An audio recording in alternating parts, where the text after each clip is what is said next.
కాత్యాయని దేవి దుర్గాదేవి యొక్క 6వ అవతారం. కాత్యాయన మహర్షికి తపస్సు వల్ల దుర్గాదేవి ఆయన కుమార్తెగా అవతరించింది. అందుకే ఆమెను కాత్యాయని అని పిలుస్తారు. మీకు ఇది తెలుసా? కాత్యాయని వ్రతం అనే ప్రసిద్ధి గల వ్రతం కృష్ణుడిని పతి రూపంలో పొందాలని గోపికలు చేసుకున్నారట.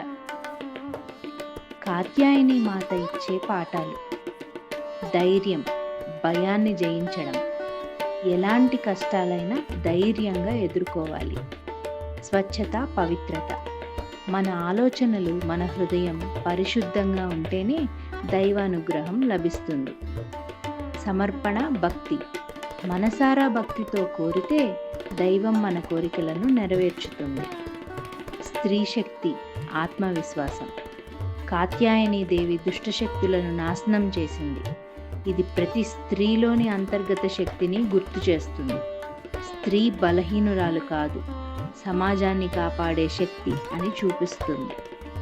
సమతుల్యత, ఒకవైపు ఆమె కోపరూపం, మరొక వైపు కరుణారూపం. మనం కూడా జీవితంలో కోపం, కరుణ రెండింటినీ సమయానుసారం ఉపయోగించుకోవాలి. మొత్తానికి కాత్యాయని దేవి మనకు చెబుతున్న సందేశం: పవిత్ర హృదయంతో ధైర్యంగా ముందుకు సాగితే దైవం మన వెంట నిలుస్తుంది. రేపటి వీడియోలో కాలరాత్రి కబుర్లు తెలుసుకుందాం.